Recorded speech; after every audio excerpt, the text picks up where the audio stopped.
മല്ലികാർജുൻ.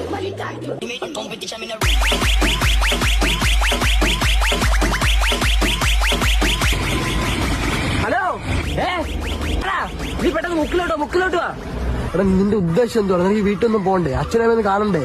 ഓരോ ബസ് വാടാ എന്റെ അമ്മ. ബസ്സിന്റെ ടയറൊന്നും നിന്റെ അച്ഛന് നാടാടാ അതി തൊട്ട് കളിക്കണ്ട കേട്ടാ. അതായത് നമ്മള് മലയ്ക്കോ മാലയിട്ട് ബസ്സിന്റെ കാര്യം എങ്ങനെയാ? ബസ്സിന്റെ കാര്യമാണോ? അളെ 48 സീറ്റിന്റെ ബസ് 8 കിലോമീറ്റർ ദൂരത്തിൽ നിന്നാലും ചെവി അടിച്ചു വന്ന വോക്കല്. അതെ നമ്മളൊക്കെ 5-6 പേരുള്ളൂ. ഇന്നലെ 48 സീറ്റിന്റെ ബസ്സൊക്കെ അല്ലെ പെണ്ണുങ്ങളൊന്നും പറ്റത്തില്ല. അർജുനോടെ ഒരു കൈ നോക്കാം. പിന്നെ 1500 പൈസ ഇടാൻ പറഞ്ഞു. വയ്യേ അല്ലെ കൊച്ചു ബസ് തെളിയാ. വോക്കലൊന്നും വേണ്ട, സമാധാനമായിട്ട് പോയിട്ട് വരാം. അളെ ഇരുമുടി ഇല്ലെങ്കിൽ ഞാൻ മല കയറി വിളിയാ. പക്ഷെ വോക്കലില്ലെങ്കിൽ പമ്പ ഞാൻ കിടക്കത്തിൽ കളിയാ. അല്ലെ വോക്കല്ലെങ്കിൽ വോക്കല്. ആകെ നമ്മൾ 5-6 പേരുള്ളൂ. കൊച്ചു ബസ് വിളിക്കാം. ആൾക്കാരാണ് പ്രശ്നം.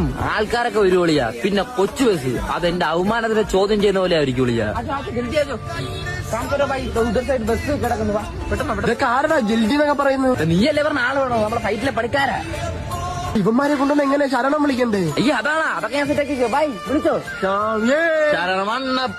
മണ്ണപ്പോ അയ്യ അതിനോട് പോകുന്നില്ല. പോരാത്തനോട് വണ്ടി പുറകെ വരുന്നുണ്ട്. അളിയാ വോക്കലിട്ടോ.